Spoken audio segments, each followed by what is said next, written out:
कि वेल्थ और वहाँ की टेरिटरी को कंट्रोल करने के लिए किया था, लेकिन बेसिकली एक एक्सट्रीमिस्ट आइडियोलॉजी को वहाँ के कुछ लोकल बागी फौजी थे उनको मिलाकर ये पूरी एक ताकत खड़ी करी। हम्फ्रेज डायरी में इसके सारे व्यूज मौजूद है, जो ब्रिटिश जासूस है उसने पूरा उस पर लिखा हुआ है, और हम्फ्रेज के बारे में भी सारा एनसाइक्लोपीडिया पे मौजूद है। लेकिन मैं आपको रूट बता रहा हूँ। इसके बाद ये आइडियोलॉजी का धीरे धीरे प्रसार हुआ, पूरे विश्व भर में प्रसार हुआ, और इससे कनेक्टेड लोग, जैसे फिर जरूरत पड़ी अफगानिस्तान में उस वक्त जब कोल्ड वॉर चल रहा था अमेरिका और रशिया के बीच में, तो रशिया को वहां से हटाने के लिए, रशिया को क्योंकि तोड़ना था, विघटित करने के लिए अफगानिस्तान से उसको हटाना जरूरी था, तो अमेरिका ने, जो ब्रिटेन ने एक्सट्रीमिस्ट आइडियोलॉजी को वहां इंट्रोड्यूस किया था, उसी को यहाँ पे मुजाहिदीन को सपोर्ट किया। जो हिलेरी क्लिंटन ने खुद ने बोला अपने इंटरव्यू में कि भाई हमने एक्सट्रीमिस्ट को, मुजाहिदीन को अफगानिस्तान में रशिया के सामने सपोर्ट किया था, उनको हथियार भी दिए, उनको पैसा भी दिया, सब कुछ दिया। रशिया तो वहां से चला गया, रशिया विघटित भी हो गया, अमेरिका का गोल रीच हो गया। लेकिन एक कहावत है ना कि if you are keeping snakes in your backyards they may bite to you also. अगर अपने ही घर के पीछे तुम सांपों को अवशेर करते हो तो कभी आपको भी काट सकते हैं, ये जरूरी नहीं कि पड़ोसी को काटे। उसके बाद ये आइडियोलॉजी यहाँ बढ़ी, अफगानिस्तान से फिर ये पाकिस्तान, इंडिया पाकिस्तान की बॉर्डर, कश्मीर, भारत, ये जहर फैलता ही गया। उसी का नतीजा फिर WTC हुआ, वर्ल्ड ट्रेड सेंटर पे अटैक हुआ, अमेरिका पे अटैक होते आए। कहने की बात ये है, हमारे प्राइम मिनिस्टर मोदी जी ने, मैं ये मानता हूं कि ये दुनिया का पहला ऐसा प्राइम मिनिस्टर है जिसने अमेरिका में जाकर ये कहा कि गुड टेररिज्म बिड टेररिज्म नहीं होना चाहिए। What is good and bad? Terrorism is terrorism, और जब तक तुम ऑनेस्टली उसका मुकाबला नहीं करेंगे, पूरा समाज, पूरा देश, पूरा विश्व प्रामाणिकता के साथ आतंकवाद का सामना नहीं करेगा, तब तक आतंकवाद का नाश नहीं हो सकता। ये वेस्टर्न पावर्स जो है, जो अपने आप को सुपर पावर कहते हैं, ये अपने फायदे के लिए तुम सेकंड वर्ल्ड वॉर के बाद एक्सट्रीमिज्म को इंट्रोड्यूस करो, तो क्या वो गुड टेररिज्म था? तुमने अफगानिस्तान में मुजाहिदीन को सपोर्ट किया, जो हिलेरी क्लिंटन ने कबूल किया, तो क्या वो गुड टेररिज्म था? सीरिया में या लीबिया में, जहां जहां भी आपने एक्सट्रीमिस्ट ताकतों को हथियार दिए, ट्रेनिंग्स दी, अभी संयुक्त राष्ट्र का रिपोर्ट आया, UN का रिपोर्ट, आप गूगल पे पढ़ सकते हैं कि कौन जॉर्डन के अंदर ट्रेनिंग कैंप पे चला रहा है, ISIS के ट्रेनिंग कैंप कौन चला रहा है, ISIS को कौन साथ दे रहा है। ये वैश्विक महासत्ता है, सिर्फ इस्लामिक कंट्री नहीं है इसमें। और कहीं ऑयल के लिए, कहीं वेल्थ के लिए, कहीं टेरिटरी को कंट्रोल करने के लिए गुड टेररिज्म के नाम पे उसका इस्तेमाल होता है, और फिर जब वही सांप खुद को काटते हैं तो कहते हैं कि बैड टेररिज्म। देखो, मैं ये कहता हूं कि एक ग्राउंड है क्रिकेट का, उसमें जो प्लेयर्स है उसी पे कॉन्सेंट्रेशन नहीं करना चाहिए, लेकिन उनको कौन खिला रहा है, कौन कंट्रोल कर रहा है, कौन सी ताकतें लड़ा रही है, ये भी बहुत जरूरी है। अभी तक हम सिर्फ अफजल और कसाब को कंट्रोल करते हैं, लेकिन वो क्या है, अफजल, कसाब, ये लोग क्या है? ये आतंकवादी वृक्ष के एक पर्ण मात्र है। अगर आतंकवाद को नाश करना है तो रूट तक जाना पड़ेगा। जब तक रूट को कंट्रोल नहीं करोगे, ये पत्तों के काटोगे, नए पत्ते आ जाएंगे। चलिए, इस रूट को कंट्रोल करने के तरीके आपकी निगाह से क्या है? बहुत सारे तरीके हैं। एक्सट्रीमिस्ट जो शक्तियां हैं उसको आइडेंटिफाई करनी पड़ेगी, और आइडेंटिफिकेशन भी उसका इजीली हो सकता है। उसको आइसोलेट करना पड़ेगा, उसको वेल्थ से, हर तरीके से उसको किस तरीके से कंट्रोल किया जाए, उनके लोगों को सही ज्ञान दिया जाए, उनको भी सही समझ दिया, जहां तक हो सके उनको भी सही राह पर लाने के लिए कोशिश करनी चाहिए। और इसके लिए सरकार द्वारा, संगठन द्वारा, इसके द्वारा प्रजा के अंदर भी एक जागृति आनी चाहिए। और मैं मानता हूं, ये अफसोस है कि मीडिया के लोग भी इस विषय में आज तक अपनी TRP को बढ़ाने के लिए कोई न्यूज आते हैं या अपना हाइक बढ़ाने के लिए आते हैं, लेकिन ये खरेखर जो मानवता के लिए वास्तविक अर्थ में जरूरी है, जो देश के लिए, समाज के लिए जरूरी है, इन बातों का प्रचार और प्रसार भी ज्यादा होना चाहिए, ताकि लोगों में जागृति आए, लोगों को सही और गलत की तमीज हो। चलिए, मैं मानता हूं, मैं आपकी विचारधारा से सहमत हूं, और मैं इस बात से बहुत खेद हूं कि कहीं ना कहीं अगर हम हमारी जिम्मेदारी से अगर चूके हैं तो भविष्य में हम इसका विशेष ख्याल रखेंगे। लेकिन एक सवाल मेरे दिलो दिमाग पर सालों से छाया जा रहा है।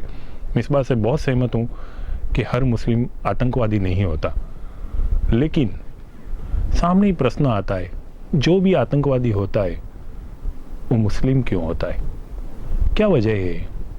अगर हर मुसलमान आतंकवादी नहीं है तो हर आतंकवादी मुसलमान क्यों है? इसकी वजह आपकी निगाह से क्या है? देखो, पहली बात तो मैं ये कहता हूँ कि इसके बारे में मैं मोहम्मद पैगंबर साहब का एक स्टेटमेंट दे दूंगा आपको। पैगंबर साहब का एक हदीस है, कोट है, जो लिखा हुआ है कि जो दहशतगर्द है वो हम में से नहीं है, जो आतंकवादी है वो मुसलमान नहीं है। अगर तुम आतंकवादी हो गए तो तुम मुसलमान ही नहीं हो। पैगंबर साहब ने तो यहां तक कहा कि युद्ध के मैदान में भी कोई स्त्री, कोई वृद्ध या कोई बच्चा तुम्हारे सामने हथियार लेके बरे आता है तो उसकी हत्या मत करो। वो इस्लाम कैसे इजाजत देगा कि सुसाइड बॉम्बिंग में तुम अपने आप को भी खत्म कर दो? पहली बात तो आत्महत्या करने वाला नर्क में जाता है, स्टेटमेंट इसलिए, तो सुसाइड करने वाला तो नर्क में चला ही गया। साथ में जिन निर्दोषों को मारा वो भी नर्क में जाएंगे। कुरान शरीफ के 5वें अध्याय में साफ लिखा है कि अगर तुमने किसी एक निर्दोष को बचाया तो पूरी मानवता को बचाया, अगर तुमने किसी एक निर्दोष की हत्या की तो पूरी मानवता की हत्या की।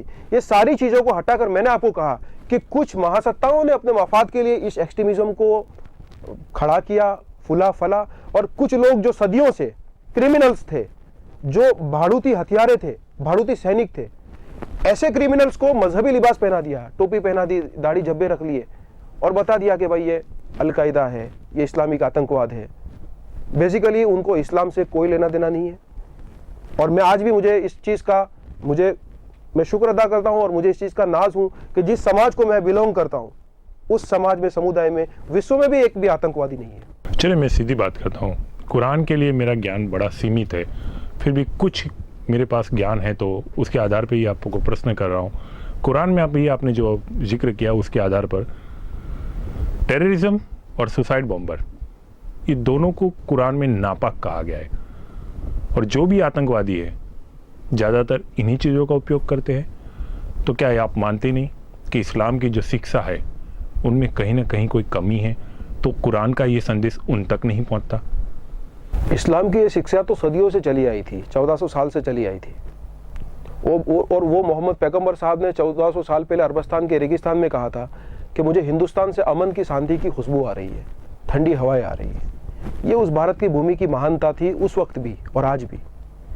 तो ये जो टेररिज्म जो लोग फैलाते हैं उसको इस्लाम से कोई लेना देना नहीं। इससे पहले क्यों वो लोग कोई आतंकवादी नहीं हुआ? आज अभी जो फैला है तो उसके पीछे सेकंड वर्ल्ड वॉर, उसके पीछे कोल्ड वॉर, उसके पीछे ऑयल वॉर, ये सारी चीजें जिम्मेदार है। और उसको बना देने के बाद मैंने आपको कहा कि स्नैक्स बना दिए तो कभी तुम्हें भी काटेंगे, उसको भी काटेंगे।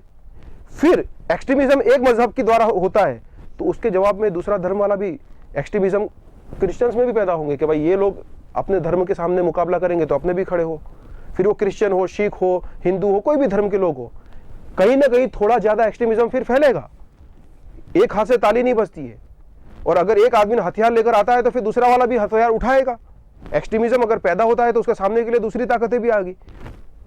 सवाल ये बात का होता है कि क्यों नहीं आज वैश्विक महासत्ताएं भी एक मिलकर, एकजुट होकर इसका सामना करती है। मैं मानता हूं कि अगर वैश्विक महासत्ताएं ईमानदारी से, आज भी अमेरिका की नीयत में खोट है, आज भी अमेरिका में आपको साबित कर सकता हूं कि कहीं ना कहीं एक्सट्रीमिस्ट ताकतों को सपोर्ट करता है, पनाह देता है, और कहीं वॉर अगेंस्ट टेररिज्म के नाम पे उसके सामने लड़ता है। तो लड़ने वालों की, लड़ाने वालों को भी देखो, सिर्फ लड़ने वालों को मत देखो, जैसे प्लेयर्स को मत देखो, गेमर्स को भी देखो कि who are playing the games, उसको भी देखने के लिए जरूरत है, तभी तुम रूट ऑफ टेररिज्म तक पहुंच पाओगे। और ऐसे समाज और ऐसे समुदाय हैं कि जिसका एक्सट्रीमिज्म से कुछ लेना देना नहीं है, जिसका आतंकवाद से कुछ लेना नहीं। इस्लाम के अंदर बहुत से ऐसे समुदाय है कि जिसका उससे कोई लेना देना नहीं है। तो आज जरूरत है कि ऐसे समाज को एक सपोर्ट करने की भी जरूरत है, उसको सहकार देने के लिए भी जरूरत है। आज सरकार को उनके साथ आना चाहिए, सभी लोगों को उनके साथ आना चाहिए। और जब तक हम एक होकर, नेक होकर उसका सामना नहीं करेंगे, मैं नहीं मानता कि ये इसको रोका जाए। और भारत भी अभी एक ऐसी क्रिटिकल स्टेज पे है, मैं मानता हूं कि जैसा आईबी का रिपोर्ट है कि एक्सट्रीमिज्म फैल रहा है। अभी अगर इसमें इस वक्त पे जागृति नहीं आई और प्रजा ने, सरकार ने, समाज ने एक होकर इसका सामना नहीं किया, तो आने वाला वक्त हमारे लिए भी खतरे वाला हो सकता है। मैं बोले साहब सीधी बात, आपकी सूफी विचारधारा का मैं सम्मान करते हुए आपको बताता हूँ, भारत में नहीं केवल विश्व में सूफी विचारधारा फैल रही है। लेकिन सूफी विचारधारा का मतलब केवल यही है कि जो असुरी शक्ति है उसे कौम को बचाया जाए, दूर रखा जाए, जहाँ तक मैं आपको समझ पाया हूँ। और आप भी इस बात से सहमत होंगे कि जो भी असुरी शक्ति, यानी कि हम जिसे आजकल आतंकवाद के नाम पे जाने जाते, क्यों सूफी विचारधारा आतंकवादियों को सुधारने के लिए लगाई नहीं जाती? बिल्कुल चल रही है, ये बिल्कुल काम कर रहा है। मैंने आपको बोला कि AUIMD ऑल इंडिया उलमा मशाइख का एक पूरा बोर्ड है, संस्था है, चल रही है।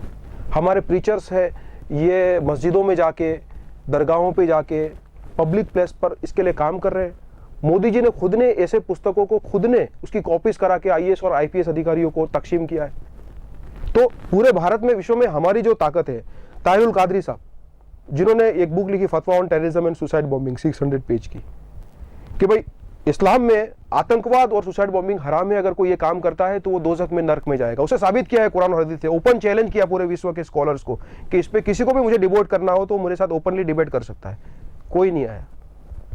ये सारी चीजें होती है। गुजरात में जब वो आए और गुजरात में कुछ लोगों ने उनके सामने ऑब्जेक्शन उठाए थे क्योंकि वो पीस पे काम बात करने वाले थे, वो रियल मैसेज ऑफ पीस देना चाहते थे एक्सट्रीमिज्म के खिलाफ।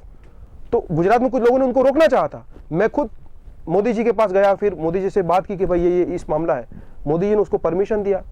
यहाँ करजन में, कच्छ में बड़े बड़े प्रोग्राम हुए, लाखों लोग उसमें सम्मिलित हुए। तो आज भी जो सूफी स्कॉलर्स हैं, सूफी संस्थाएं हैं, ये प्यार का, मानवता का सही मैसेज सर पे कफन बांध के भी दे रहे हैं। चले ठीक है, कार्यक्रम की शुरुआत हुई तब से लेकर अभी तक मैंने गिना है, इसलिए मैं बोल रहा हूँ। महबूब अली साहब ने प्रधानमंत्री नरेंद्र मोदी का नाम 6 बार लिया है। मैं समझ सकता हूँ आप काफ़ी निकट है, लेकिन आप काफ़ी निकट है, इसलिए इस प्रश्न का उत्तर मैं आपसे जानना चाहूँगा। 2002 के दंगों के बाद मोदी जी की एक छवि उभर कर आई थी। उस छवि को सुधारने के लिए उन्होंने सद्भावना की थी। क्या महबूब अली साहब ये मानते हैं कि सद्भावना के बाद मोदी जी अपनी छवि सुधारने में कामयाब हुए? देखो, जब तक, जहाँ तक मैंने मोदी जी को समझा है, और बेसिकली उनके अंदर जो एक सच्चाई है इन सारी चीज़ों को सपोर्ट करने की, साथ देने की, अगर वो मैंने इतने करीब से नहीं देखी होती तो मैं इतना पॉलिटिकली एक्टिवेट भी नहीं होता। सद्भावना मिशन तुम देखो, 34 डिस्ट्रिक्ट्स में वो प्रोग्राम हुए। पहली बार देश के किसी एक चीफ मिनिस्टर ने ऐसे कार्यक्रम किए कि जिसमें हर धर्म का संत आया, मौलवी आए, स्वामी जी आए, कुरान भी पढ़ा गया, गीता भी पढ़ी गई, बाइबल भी पढ़ा गया। इससे पहले कभी इतना पवित्र माहौल देखा? लोगों ने उपवास करके उसको एक अच्छा माहौल बना। और आज देखो, गुजरात में 12 साल से कर्फ्यू है, शांति है, सद्भावना है। वो गुजरात जहां हर महीने दंगे होते थे, 12 साल से यहाँ सलामती है, शांति है। यही तो देश के विकास के लिए जरूरत है। मोदी जी ने एक बात लिखी थी कि India wants peace, harmony and सद्भावना। ये ट्विटर पे उन्होंने लिखा था।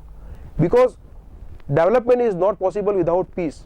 भारत को अगर महासत्ता बनाना है, विश्वगुरु बनाना है, तो यह भारत को आतंक मुक्त और दंगा मुक्त बनाना पड़ेगा, और उसके लिए सद्भावना जरूरी है। गुजरात को आज आतंक मुक्त, दंगा मुक्त गुजरात हो रहा है।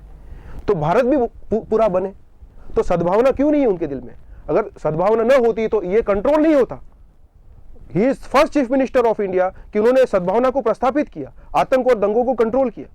और मैं उम्मीद करता हूं, विश्वास व्यक्त करता हूं कि पूरे भारत में भी हो, किसी वो समुदाय के धर्म के विरोधी नहीं है। वो हिंदू है, वो अपनी जगह पर है, उनका अपनी जगह पर है, हर एक को अपना धर्म, भारत विभिन्न सांप्रदायिक देश है, लेकिन वो भारतीय को और भारतीयता को प्राधान्य देते हैं, और इसलिए मुझे उन पर पूरा विश्वास है। आपके प्रश्न से, मेरे प्रश्न के उत्तर से मैं काफ़ी संतुष्ट हूँ, लेकिन इससे एक प्रश्न और खड़ा हो गया है।